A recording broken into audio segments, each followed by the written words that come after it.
এটা নিউজে একদম টুলপাৰ লগাই আছে, মোবাইলটো খুলিবই নোৱাৰি। অখিল গগৈৰ ওপৰত প্ৰতিবাদ, মানে কিহক লৈ প্ৰতিবাদ কৰিছে? মানে বান বিধ্বস্ত পৰিয়ালে প্ৰাপ্য 15,000 টকা নোপোৱাৰ কাৰণে উপায়ুক্ত মহোদয়ৰ লগত কথা পাতিছিলে।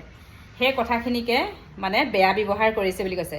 আপোনালোকক মই ক'ব বিচাৰিছোঁ, তেওঁৰ নিজৰ হৈ একো বিচৰা নাই, ৰাইজৰ হৈ মাত মাতিছে, ৰাইজৰ হৈ কিবা এটা বিচাৰিছে। তাতে আপোনালোকে ডিচিজনক অপমান কৰিছে বুলি প্ৰতিবাদ কৰিবলৈ গৈছে। লাজ লগা নাই? অসমীয়া হৈ অসমৰ মানুহখিনিৰ আজি যি দুৰ্দশাৰ সময়ত আপোনালোকে সেই বিষয়ে কোনোবা এজন প্ৰতিনিধিয়ে মাত মতাটো আপোনালোকে বিচৰা নাই হা।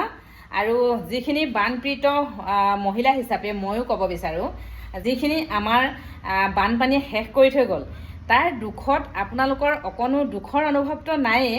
কোনোবা এজন প্ৰতিনিধিয়ে প্ৰাপ্য ধন বিচাৰি, তাকো ৰাইজৰ কাৰণে দেই, নিজৰ ব্যক্তিগত কাৰণে তেওঁ বিচৰা নাই।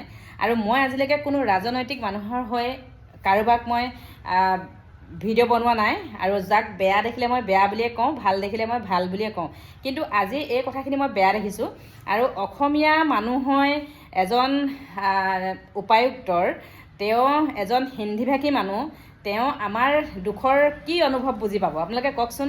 যাৰ যাৰ ঘৰত তেনেকুৱা বান বিধ্বস্ত হৈছে, সকলো শেষ হৈ গৈছে, তেওঁলোকৰ মনৰ কথা আপোনালোকে অলপো বুজিবলৈ চেষ্টা কৰা নাই। সকলো বস্তু শেষ হৈ গৈছে, তাকো 15,000 টকা যেতিয়া একোৱেই নহয়, সেই 15,000 টকাটো নোপোৱাৰ কাৰণে যেতিয়া এজন বিধায়ক হিচাপে তেওঁৰ এটা দায়িত্ব আছে, জনসাধাৰণে সেই প্ৰাপ্য 15,000 টকা পাব লাগে বুলি ক'বলৈ যোৱাত আপোনালোকৰ যে ইমান লাজ পাইছে, ডিচিজনক অপমান কৰিছে বুলি। আপোনালোকে অসমীয়া হৈ অসমত অসমীয়া মানুহৰ দুখৰ সময়ত এতিয়া প্ৰতিবাদ কৰিবলৈ সময় পাইছে, কিন্তু সেই মানুহখিনি যে কিমান কষ্টত আছে, 15,000 টকা পাব লাগে, সেই বিষয়ত ধৰ্ণা দিবলৈ যোৱা নাই কিয় হা? ধৰ্ণা দিবলৈ আজি প্ৰত্যেকৰে আপোনালোকৰ যদি ঘৰ দুৱাৰ বয় বস্তু শেষ হৈ গ'লহেঁতেন, তেতিয়া অনুভৱ হ'লহেঁতেন সেই মানুহখিনি কেনেকুৱা।